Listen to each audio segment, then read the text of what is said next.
welcome. Dave&Tiff back here with you. And, as always, a good weekend of sports to talk about. Today, though, we're going to have a terrific guest, a great friend for us as we are the announcers on radio for University of Hawaii women's basketball. But head coach LAURA BEEMAN will be joining us a little bit today because she has been selected to be a part of this Blue Ribbon Committee that was put together by the university president, David Lesner, to kind of help to be an advisory ad hoc committee to deal with UH athletics and this pandemic issue. And surprisingly enough, she's the only coach selected on this Blue Ribbon Committee. The only other athletics staff person is athletics director David Matlin. So the rest of the folks on this committee are outsiders, CEOs, executive directors of things. So, it's kind of an honor that Coach LAURA BEEMAN was selected to be on this. So we'll talk with her a little bit later today. And if you're watching on the Facebook version, you can see the basketball court of the arena that has not seen any action since March. And, interesting enough, Tiff, the women's basketball team for University of Hawaii, they were correct me if I'm wrong, and maybe volleyball played, but I believe they were the last UH team to actually play before there was a shutdown. And they were also the only team to have the opportunity, if you call it that, to play under a modified setup, because their last game in the Big West tournament was when they went to a no fans environment. That was when the pandemic was just hitting, and I think a few days later is when the Big West shut down and everything else shut down. So, that's an experience that no other University of Hawaii, much less any college team, has been able to experience, playing with no fans. Yeah, March 4th, March 7th, the Wahine basketball team played at home. Of course, men's volleyball was sandwiched between that on a Thursday, Friday on March 5th and 6th. So, yes, you're correct that the Rainbow Wahine were the last UH team to play a game at their home facility. And then, of course, the Big West Conference tournament, where our own Bobby Kern was at the Walter Pyramid, in a Walter Pyramid that did not have any fans. And I asked him about it, and he had mentioned a lot that it was just, very surreal. It was odd to not have any spectators at that game. Yes, Hawaii won to advance to the quarterfinal round, but just a different, interesting environment that we hope does not continue moving forward. Yeah, well, it looks like a lot of stuff is going on already, because we have this harmonic convergence of all sports. We've been talking about this for a couple of weeks now, that because of all the modification of scheduling, this has turned into a sports fans utopia, if you will, where you have the NBA conference finals. Now you have Major League Baseball going into their final week of their season, or the final 8 or so games. So now games are important. You got, if you're a hockey fan, NHL conference now going into the Stanley Cup finals right now. College football and NFL has started into their second, third weeks if you're college. So everything, for the only time, if you think about it, that all major sports are hitting all at the same time. So it's kind of ironically, we had nothing for such a long period of time, and now we're in utopia. And college football, let's go to that, because over the last time we did our podcast, the Big Ten announced that they will now be able to play. And although Pac-12, as of this recording, technically has not made an official announcement, they are going to start their football season. Technically, they're going to meet this coming Thursday, which is the 24th of September. But that's all show. I mean, no way does the Pac-12 be the only Power 5 conference to not play college football. And from what I've read and from what I heard and listened to from other talking heads, they may start the same week as the Big Ten, which is October 24th. So college football is back. College football is back. And if you're a fan of, say, the Big 12, you're happy. Although you look at the first couple of weeks of the Big 12, and it hasn't been good for that conference. I mean, you look at Iowa State losing at home to an unranked Louisiana squad, K-State losing to another Sun Belt team in Arkansas State. Of course, Kansas getting blown out at home to the Chanticleers of Coastal Carolina. Texas Tech defeated the very tough Houston Baptist team by just 2 points at home. And of course, Oklahoma State just this past weekend, they were down 7-3 at home to Tulsa going into the fourth quarter, and it took a very good running back for Oak State to come from behind to win that game at home. But yes, like you said, the SEC is coming back this weekend. The ACC has been in play for the last couple of weeks. Of course, Conference USA, the AAC. It's a utopia, like you said, for not just sports fans, college football fans, but just to see some sort of normalcy in what has been a time of, it's been so abnormal, if you will. And here's the thing now. So the MAC is in talks of trying to get their season going as well. They were one of the early ones to say we weren't going to play. The Pac-12, what's funny is that when there was all this controversy about the Big Ten and people protesting and marching on the commissioners' offices and things of that nature that we want to play, you didn't hear anything from the Pac-12. And it was almost as if no one really cared. So it really showed that although there are situations different in the Pac-12 because you had the situations with the state governments of Oregon and California really having issues with the pandemic. So that had a lot to do with it. But, there was no seemingly external pressure. There was no talk of, hey, we want to have the Pac-12, people marching on the University of California or saying, we got to play. We want our kids to play. You didn't hear that. And it really showed kind of like of the 5 Power Fives, Pac-12 was the 5th in terms of that. You just didn't hear anything about them. You really didn't, but it's also a testament to them because they've seemed to really put more to the forefront health and safety of not just their players, but all the personnel that are involved in the games. And it's not to say that the other conferences of, the other Power 5 conferences, the other Power 4 outside of the Pac-12 that don't necessarily have put, health and safety at the forefront.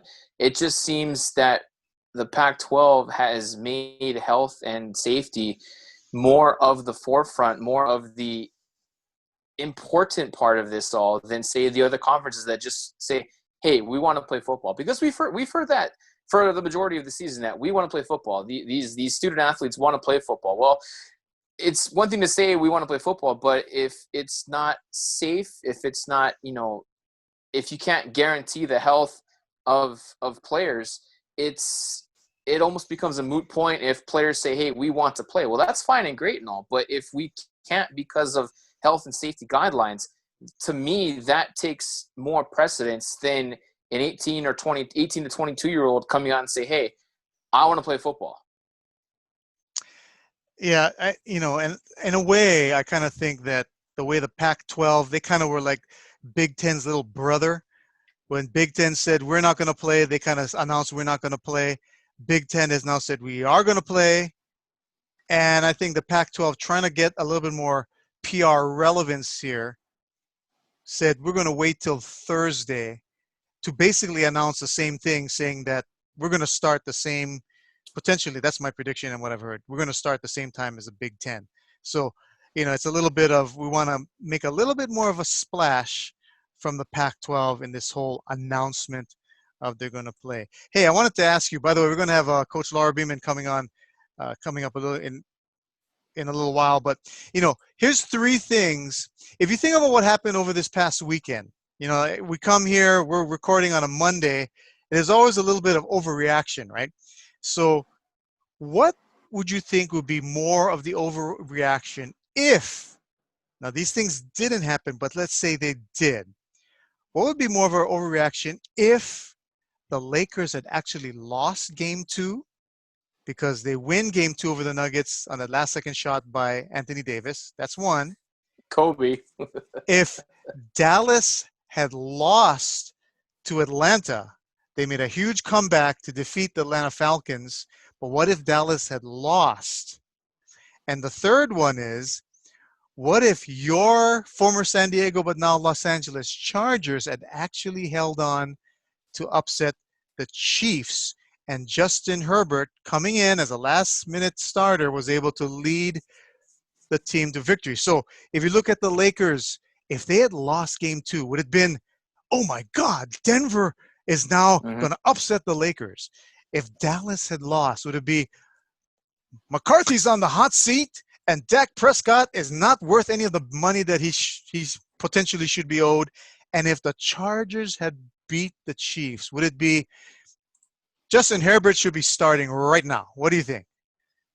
I think it is the first one that you mentioned about the NBA with the Nuggets and the Lakers. And ever since the Clippers, the Slippers, clipped, however you want to call it, they're getting bounced in the semifinals to the Nuggets.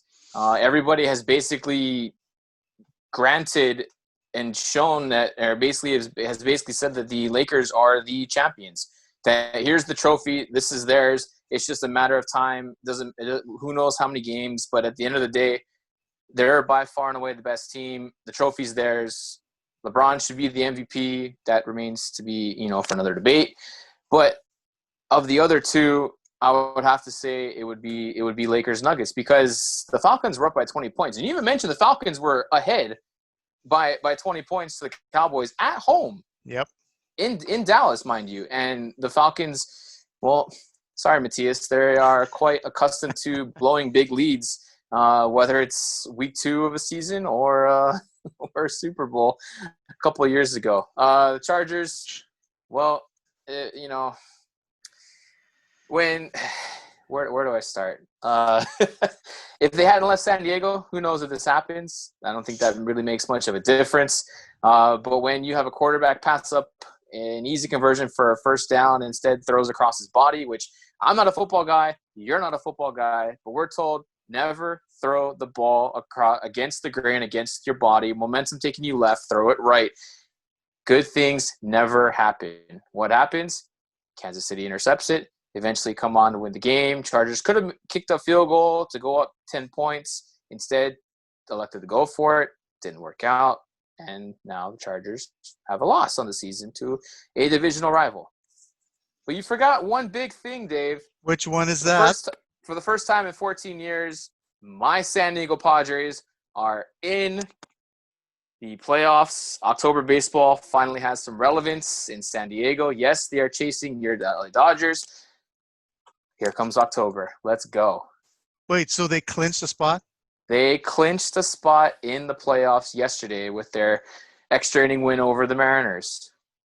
All right. As long as it's not the Giants, although the Giants, I believe, still have a chance because of the extended format and playoff teams. So who knows? But yeah, Dodgers are doing well, but they've been doing well in the regular season for the past 7 years. And every time, they've had some success in the postseason, made it to a couple of World Series, got cheated out of 2 World Series. Mind you, I'd like to bring that up. I like to say. For sure, 1.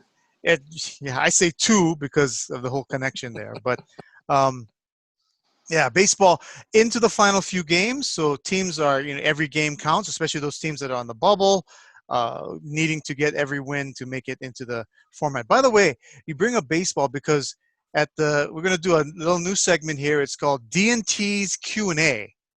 So at the end of our podcast today, we're each going to ask each other a question to get what we're curious what that person's response is. So I'm going to have a question for you, Tiff. Tiff, you will have a question for me. And it'll be interesting to see what each of our But the question is, because we have no idea where we're going to go. We don't know what your question is, obviously. So it's something where maybe not necessarily sports related, but could be cross-generational. I am Generation X, you're a millennial, this, that, and the other thing. It'll be interesting to see what the response is. We're waiting for Coach Laura Beeman to connect with us. Hopefully she will in a few moments.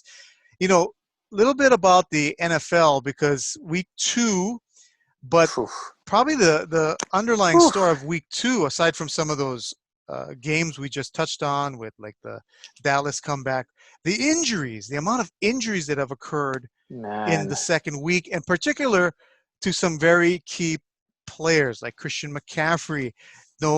Still no word as to how many weeks he may be out. Hopefully not for a real extended period of time.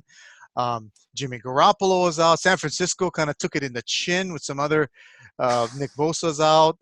Took an injury. And you throw out the 49ers, Dave, and the crazy thing, just confirmed Nick Bosa did suffer a torn ACL, so he's out for the year. But the crazier thing is that the 49ers have to go back to MetLife Stadium this coming week to play the Giants after playing there yesterday against the Jets. And they were already complaining about the bad turf at this new stadium or newer stadium.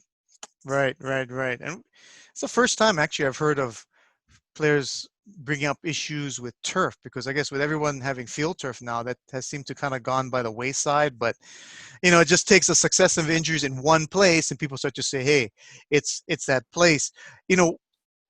One of the things that I've touched on a little bit in terms of injuries, and I know some people are saying, well, because this year's season, they didn't have as much of their off-season training. They didn't have their OTAs. They didn't have preseason games. But then I take preseason games out because veterans the starters don't really play much in the preseason anyway. It's mainly for the new rookies, the new free agents that are coming in. They'll play more of the games in the preseason. But I've always kind of looked back to what a trainer and a couple of orthopedic surgeons have said, is that you'll find more injuries now because of the fact that you have athletes with overuse of the same ligaments, same muscles, because they train year-round. They just train over and over. Even when they're not in the official facilities during the pandemic, they're staying in shape, which they try to. But if some of them are lifting, but there's no real complete rest for an extended period of time for much of these professional athletes and top collegiate athletes. It's year-round, and I think you'll see that we're going to see more and more of it. Now, football is always going to get injured, but you're going to see more of these injuries where you go, hey, it's only week 2. How come so-and-so is pulling a hammy or pulling a groin or tweaking an arm or tweaking a shoulder? But, that's just the nature of football, I really think. But overuse is something. Hey, guess who's in our waiting room? And joining us now, someone that we actually haven't had a chance to talk in a long time, because there's been this thing called the COVID-19 pandemic. So there's been limited activity going on. But Coach LAURA BEEMAN, head coach of the women's basketball team. Coach LAURA, can you hear us? I can. How are you? Oh, doing well. And man, that's a nice backdrop you have in terms of your office, because you got the basketballs, you got, I believe that's the net from the 2016 Big West Championship, kind of Yes, that potpourri of accomplishments that the program has had over your tenure, signatures. It looks really good, Coach. I am putting on my my headphones here so I can hear you a little bit better. Oh, okay. Let me know when you're good to go. I know Sorry, and I have some traffic, so I want to make sure I can hear you. So there we go. Okay. And Hi, Tiff. You sound much better as well with the whole thing. Okay, perfect. By the way, how are you with Zoom? All of us, we're still learning the whole thing, but Zoom easy is breezy. Easy breezy? Easy breezy. Yeah, I Zoom my parents all the time. We have a group of friends that we have a set Sunday meeting at like 4:30, and we spend an hour with them. And I guess it's where we are right now, and it's the best of what we can do. So it's not as good as face-to-face or person-to-person, I should say, but it's the next best thing, quite honestly, than just getting on the phone or texting people. So yeah, I do it all the time. How are your parents, Coach? Because they're still in California in the midst of, of course, the pandemic, but the fact that the entire West Coast has, smoke, the fires. How are your folks doing? They are making the best of it. They've been married, 65 years or something crazy like that. Wow. And they still like each other. And so that's, they not only love each other, but they like each other. And so it's hard, but they are doing really well. They do a lot of puzzles. They go out for a lot of walks. They go out for a lot of drives. Speaking of the fires, they went out towards Palm Springs, and I guess they were watching the helicopters pick up water from one of the creeks and go drop. And they did that for like an hour and a half. My mom sent me a video. So they're making the best of it. Yeah. Who's more competitive between your parents when they're watching a game? Like, who was the more intense one, watching you play, watching your teams as you coach them? I think my mom always tries to just keep it chill. And get my dad to calm down, get the family to calm down. Always tells me play with a good attitude. I think my dad's the one that's more fired up, yelling at officials and, come on, let's go. What are you doing? And never at the girls. He's always supportive of the girls, but he yells at the officials pretty good. So I would say my dad takes it from a coaching angle. My mom takes it from a mom angle. So they both have a real good balance. Ah, got you. Head coach LAURA BEEMAN of the University of Hawaii women's basketball team joining us. And one of the big things wanted to congratulate you is, of course, being selected to this blue ribbon committee that is put together by the president, David Lassner, to kind of help be an advisory group for the athletic department dealing with this pandemic. I know you guys I believe you guys had a first meeting. Can you give us shed a little light as to kind of what is the purpose of the committee and how that first meeting went? We actually have not had a meeting yet. Okay. I think things were just kind of put on hold a little bit so there could be some legwork done, and just to make sure that everyone's ready to go and everyone's ready to have great discussions. And, the gist of it for me is just for a group of people to sit down and talk about, okay, what are we going to be dealing with moving through COVID? Finances are always difficult at Division I, but particularly at a mid-major, and then throw in football on top of it. And now you have a pandemic, right? So there's a lot of things that are going to make this very difficult, very challenging. I think we have great leader with President Lassner and David Matlin and some of the members of the community that really want to step up and be involved with this. And so I'm excited to see the direction we go. I was very honored to be asked. I'm not quite sure why. I was like, what kind of, hack committee is this that David Matlin wants me on? But I'm kidding about that. I was really honored and appreciate it. And I hope that I can bring some insight, from a coaching perspective, and just someone who I want to have the big picture in mind. I don't want to just come from a coach or from a women's basketball coach, but the big picture of what do we need to do for our athletics department and for our student athletes who we serve. And they're the ones that, are going to take some pretty huge hits when it comes to cost of attendance and some of the other, I don't want to say luxuries because it's not a luxury, but some of the things that we were able to afford them to make life here easier. I am hoping that we can come up with a really great game plan to continue moving forward with those just lifestyle needs that these student athletes have. Being in Hawaii, one of the highest cost of living states, our athletes, it's not always easy. And so hopefully we can work through that and find some good solutions. Coach, last week the NCAA discussed and they came about with a target start date of November 25th. And you came out and you had a quote that it sort of gave coaches hope. It gave you guys some sort of, an ability to put a target date for the season to start. When you heard that date announced by the NCAA, what went through your mind? I feel like it's, we knew we were going to start working out. We had to start working out. But when you can work out and have a goal, it makes it that much more meaningful. And so for them to put that November 25th, whether or not it stays that way, I don't know. We have to stay COVID free, right? Everyone does. And so there are so many moving pieces and everything's so fluid all the time. But I think that it gave all of us this, okay, let's take a deep breath. We are going to have a season. Let's shoot for this day, see what happens. And then at this point, let's just start the scheduling nightmare because teams are dropping out. Teams are changing things, tournaments being canceled. And so now it's just kind of the puzzle of trying to figure out our schedule. Currently we have a couple teams, and I'm not at liberty to discuss who because we don't have a contracts, but we have a couple teams for that Thanksgiving tournament, and we're crossing our fingers that they will stay and that they're allowed to travel and come to Hawaii, and we can at least have, some type of tournament that weekend. And then we have a couple more games scheduled for right before Christmas, which it's off island, which I know sounds crazy that we'll be traveling for finances as well as COVID, but we have to get to 25 games. There's no way around it. That is the minimum number of games. And so for David Matlin to say, okay, you guys can leave the island to get to 25, and we're getting a pretty good guarantee to go play a team, as well as getting a return game for free. So over a 2-year period of time, we're actually saving money. But right now it's a little bit of a bitter pill, to get off island. The other thing is it gets our kids home cheaper for Christmas. They'll leave straight from those games and go home. And believe it or not, this will be the first time that some of our players get to see family members since they've been here in July because of the quarantine. And so we have young ladies that are very homesick right now, and they're looking forward to, oh my gosh, coach, can we see families? So I was very appreciative of David saying that we could get off island for all of the reasons mentioned. But back to your original question, that November 25th date was just kind of a light at the end of the tunnel to say, let's get to work on scheduling and let's give our kids a little bit of a carrot, right? So that they'll get on the court and they'll work hard.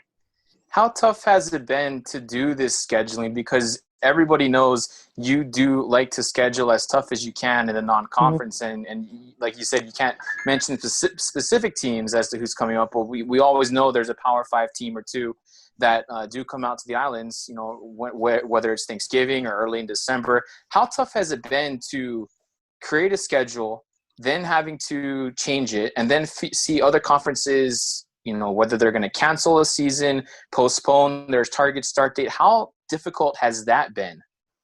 You really just have to take it in stride in the overall scheme of what we're experiencing. Pandemic first, sport second. And that's how my approach has been, because the pandemic is killing people. Not having sports is an inconvenience. It's sad. No one likes that. But this pandemic is killing people. And so when you take that approach, I think that it's like, oh, so-and-so backed out of your tournament. It's like, okay, how are mom and dad? And I think it's just the way that I've decided to approach this. It's not easy. There are days I wake up and I'm frustrated and I'm sad. And I hate what we're going through as a country, obviously, but also just as a state, and the hit that people are taking in the small businesses and all of these other things. I have to keep things in perspective. I just do. Otherwise, being a coach and the way I'm wired, it would absolutely drive me crazy, and I'm not going to let that happen. If our schedule holds true to what we have on paper right now, you're still going to see a couple Power 5s and a couple tough teams. We're not going to get away from that. We just don't know if the gods, if you will, are going to bless us in this area. So 2020 hasn't been a good year. No way. Yeah. Whew, man. Hey, touching a little bit on this, I wanted to dive in a little bit deeper because, for athletics, every coach, every administrator, you're being as flexible as you can. There are so many variables that are different from the way you normally did stuff. But if there could be one or two things that I guess you could say have been kind of the real needler of this whole situation. For example, what has been really challenging? Has it been trying to recruit when you can't do it in person? Or something like just what Tiff asked about not knowing when you can actually put together a timeline of things, because we can do this, but we don't know if we're actually going to play. We can do that, but we don't know. Is there something like that, this kind of intangible thing that is just the needler of this whole pandemic? It's not being able to be in with the players the same way. I don't even have to think about that answer. It's not being able to be around the girls. This time of year, we're doing team builders. We're in the team room. We're getting that chemistry, that synergy, if you will, as a team. And that comes with high fives and hugs and heart-to-heart meetings and facial expressions and all of those different things. You guys have been with me now for a long time, and you know that I'm pretty animated, and it's hard to be behind a mask all the time, right? And so for me, it's the lack of connection that I don't have with my players right now. That is really hard. Sorry, sorry about that. I have traffic in and out of my office right now. It's like multitasking right now, believe it or not. I'm in this little frame, but no problem. And so today being the first day that we're starting our workouts and have girls on the court, and even though we can't touch, to be able to see them behind a mask, eyes right now tell a lot. And you can look into these players' eyes and see when they're struggling, when they get it, when they're excited. So that has absolutely been the most challenging thing for me, is the lack of connectedness that I have had. Not just I can talk to them, but I like to put my arm around these kids, and I like to slap five, and I like to, if they're crying, give them a hug, or we're laughing. And that's what I am missing the most. Absolutely 100%. Coach, you've always been a people person. You're always out in the community. If I have a niece or a nephew, or if there's a little girl, little boy growing up, and they know that their fall sports season isn't going to happen, if they know it's difficult to just get to the park next door or across the street to go for a workout or, you know, shoot around or whatnot. What message would you have for little kids that are aspiring to be basketball players, but it's difficult for them right now amidst the pandemic because they can't play a sport that they really want to enjoy? I would tell them, find a way to laugh first off. Laugh, you know, whether it's a joke, whether it's reading a book, a movie, whatever it is, you have to find time today in what we're going through to laugh, because that's one of the best forms of medicine. I think that even though they can't get to the park or they can't, you know, play a team sport, when things open back up, put that ball in your hands and go do something to improve your own skill. Is it boring? Yes. Is it not fun to be out just dribbling the basketball by yourself and taking shots by yourself? Absolutely. But those things are going to pay off when you get with your team. And it's always easy to start back and shoot threes all day, right? And dunk the ball, right? And do all of those types of things, but that's not really what the game is about. So for kids right now, I would say, you know, little kids, take a deep breath and don't worry about the things that you can't control. We don't know when this is going to end. If you got a dog at home, go play with your dog, you know, and you got to laugh and you got to find something that makes you happy and pick up an instrument or bake cookies with your mom or your auntie or whoever. And, you know, just, we've got to keep it in perspective, because if you don't, it is overwhelming, and the anxiety and the unknown are really hard. And I think kids right now are more resilient than adults any day, right? We know that, the things they do and the things they can live through. So I think that when it all comes out in the wash, they will be okay. But I sure hope kids are remembering to just laugh a lot right now. Great advice. I'd be one of those kids that'd be going to the court and dunking personally, just to say that and showing off as best as I could. I'd be using a shopping cart to jump off of, but I would still be dunking. Hey, Coach, I know I didn't realize today was the first day of workout, so thank you for fitting us in there. And it's great that the program is getting underway. And congratulations on being selected in for this Blue Ribbon Committee, because we've known you for now 10 seasons, and there's one person that has big picture in mind. I've always felt it was you, Coach. So congratulations on that, and thanks for joining us.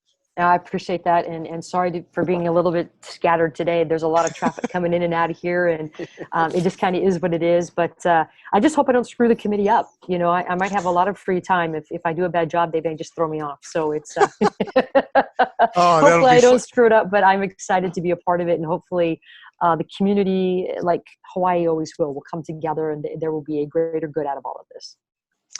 Definitely worth being on that committee. Thanks so much, Coach, and good luck the rest of the season leading up to it.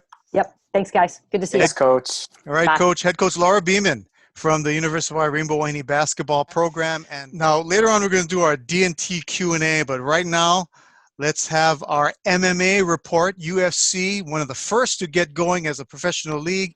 They have continued on another fight night this past weekend. So for our MMA report, let's go to Jaren Kawada. This weekend's fight card was perhaps the best card of a non-pay-per-view event, headlined by Tyron Woodley and Colby Covington, a fight that's been 2.5 years in the making. Woodley, while no longer a champ, is still one of the best welterweights in the world and faced the former interim champ Colby Covington. To start off the main card, Kevin Holland defeats Darren Stewart. That was a split decision win. Holland wants Khamzat Chimaev next. We'll see if he gets that. Mackenzie Dern, coming back from that historic leg lock submission against Hannah Cyphers, defeats Randa Marcos. Performance of the night for her. First round submission armbar. Dern could arguably be the best women's fighter on the floor. Khamzat Chimaev, the talk of the night, defeats Gerald Meerschaert in first round. 17 seconds in, it only took him 4 shots. He landed 1 punch to the chin, put Meerschaert down. Performance of the night, obviously, for Khamzat Chimaev. Remember, he is double booked. He was scheduled for this one and then Damian Maia next. And Dana White says he could get one more in before he faces Maia. That is now 3 wins in 66 days for Chimaev. He's the surging force, something that Dana White says he has never seen before. Donald Cerrone and Nico Price in the co-main event draw, so no winner there. Cerrone says that he counts it as a loss, and Dana White unfortunately wants the legendary Cowboy Cerrone to retire, but that's not going to go without a fight, as Donald has a never-ending dog inside of him. Colby Covington and Tyron Woodley finally fight. Covington 5th round TKO. Woodley suffered a rib injury in the fight. But unfortunately, this looks to be the end of Tyron Woodley's career. Dana White wants him to retire, and even if he doesn't, it doesn't look like he'll ever get back to where he was on top. Winners of the night, obviously Hamza Chimaev, Mackenzie Dern, Randy Costa, and Johnny Walker. But unfortunately, the losers of the night, Tyron Woodley, Donald Cerrone, and Mirsad Bektic. Bektic has now lost 3 in a row to Josh Emmett, Dan Ige, and now Damon Jackson. All right, thank you, Jaren, for that MMA report and another exciting weekend there. All right, Tiff, let's do our D&T's Q&A. So each of us have a question for each other. Now, we always ask our guests questions because we're interested in what they want to know, but sometimes it's good to, between the two of us. People want to hear the guests. They don't want to hear us. But we are such knowledgeable people that have so much history and all of it right here. So we want to know some things about you. So do you want to go first with your question? I will go first and ask my question. All right, Dave. So UH Baseball has 3 numbers retired. You see them on the left field wall over at Les Murakami Stadium. Of course, Les Murakami, Colton Wong, Derek Tatsuno. I hope I didn't take your question, by the way. No. Of course, Rainbow Wahine Basketball retired number 32 for the late Judy Mosley McAfee. You can see that in the Stan Sheriff Center. Of course, Rainbow Wahine Volleyball retired the number 42 because Dave showed you how many years he coached. You can see that banner hanging up as well. My question to you, though, what is the next thing you would like to see the university do to remember the past, whether it's at the Les Murakami Stadium, Stan Sheriff Center, Rainbow Wahine Softball Stadium, or at Aloha Stadium? The one thing I would like to see is more of the acknowledgement of conference championships. We've had, obviously, like I look at this, I think of the Stan Sheriff Center. You have the numbers retired, you have the Circle of Honor, and you have the national championships for women's volleyball. But there have been a lot of Big West titles, men's volleyball, conference titles that have been won by the women's basketball as well as the men's basketball. Now they have I know Coach Iran Ganat started to put on pictures along the hallway interior, but only the players can see that. I'd like to see players, media, yes. Yeah, I'd like to see banners or something more visible where the public can see the litany of success. That now it's not going to be loaded with national championships, but there's a lot of conference championships out there, or even things like players who have been selected All-American or even most valuable players in the conference. Maybe there's some wall where the public first enters. You see all of that, like either a small picture, something like the Circle of Honor, but for the players that have had high achieving accolades, something of that nature where it's more visible, where once you walk in, woo, wow, you just see it. And I've heard coaches talk about that for recruiting, because you bring a recruit into the Les or into the Stan Sheriff, and if those things are visible just like that, it's like, wow, this university has had a lot of success. So I'd kind of like to see that.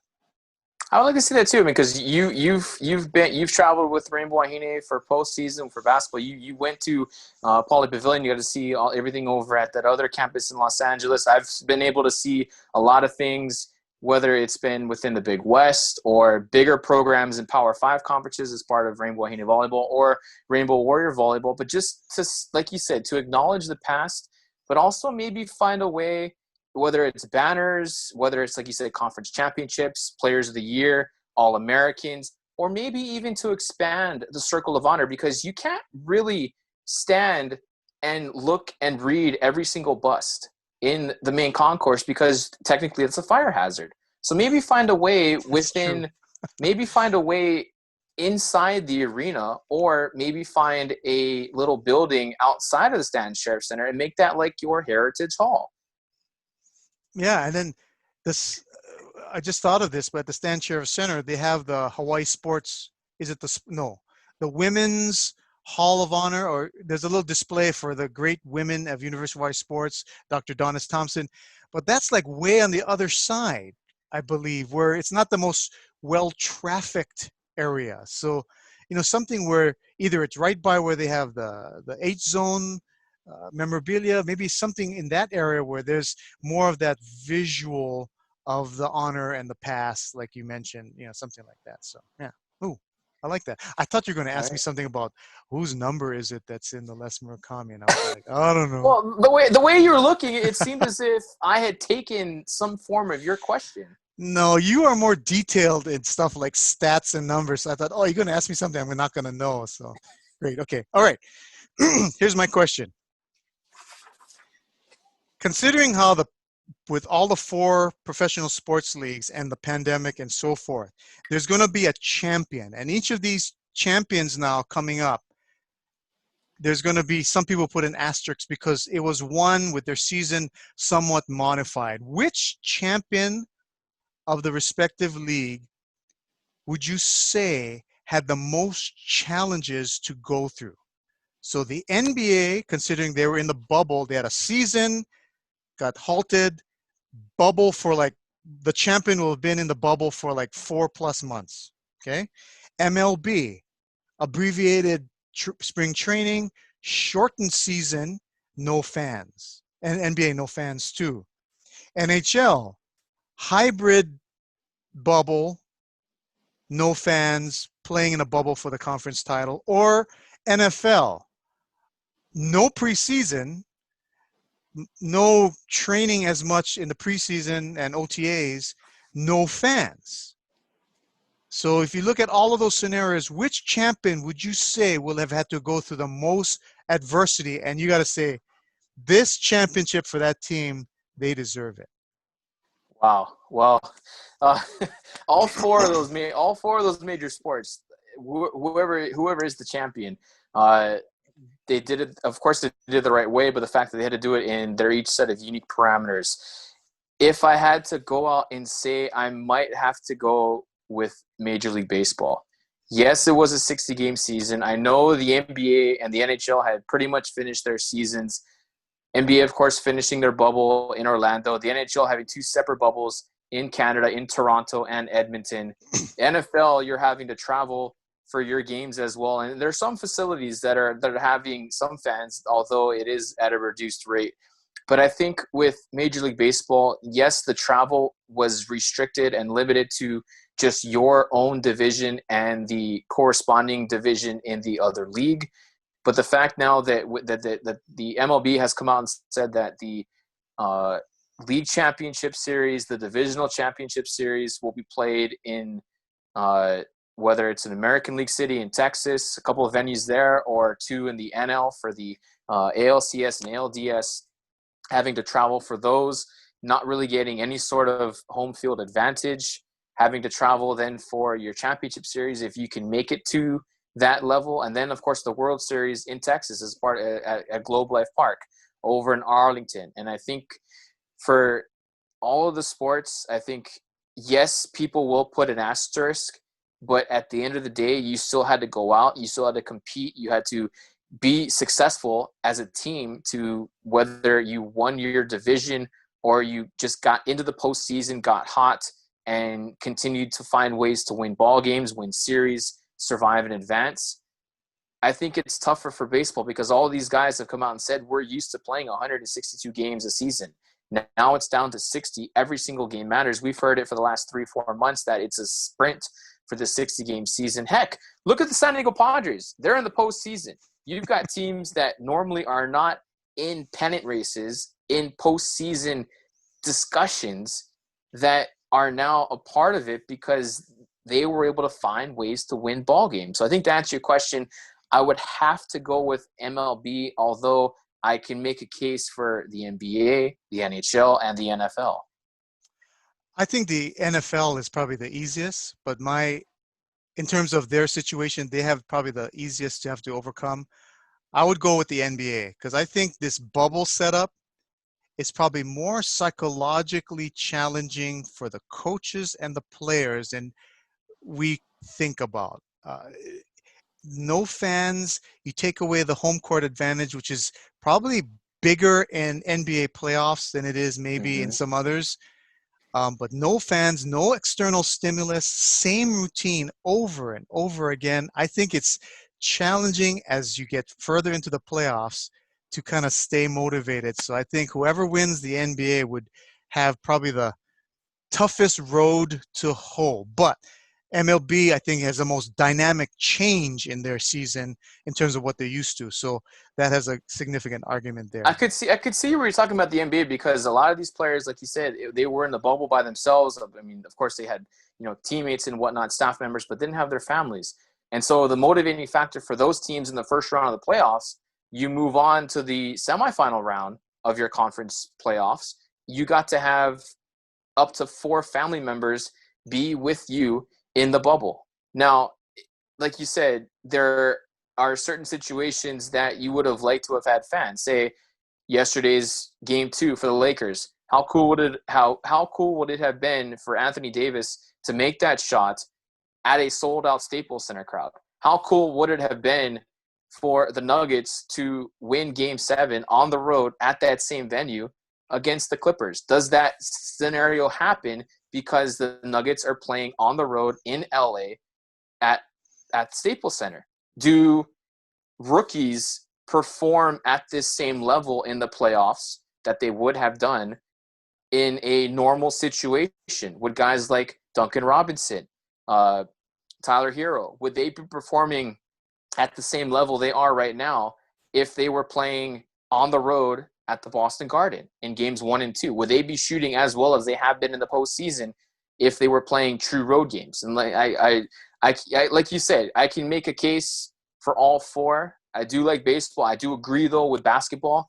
It's just it's made for a lot of fun because you have multiple games, multiple sports going on at almost the same periods of time, where you're having to choose, or you have DVR, or you have a tablet and a TV, or other streaming options that give you the availability to watch multiple things at the same time. It's great. Especially for you, because I know you got that nice 60-foot TV. I'm sure you got your laptop on your left, your tablet on your right. So it's pretty good at the Tiff Wells house. I know that. 65 feet. 60 feet. You know how long 60 feet inches. is? I'm going to say. Inches. 60 feet. That's home to first base for a Little League Diamond. That would be awesome. Oh my God! Let's bring in the community to watch that one. Oh God, 60 inches, so good.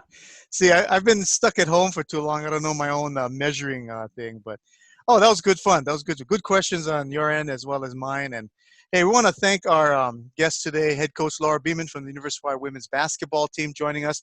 First day of official workouts for her program and getting underway for that November 25 start. We also want to thank Jaren Kawada for the MMA Report. And then until our next podcast, for Tiff Wells to my, well, if you're looking at us, to my right, this is Dave Kawada saying so long. And as Tiff always says, stay safe. Wear that mask. See you later, everybody.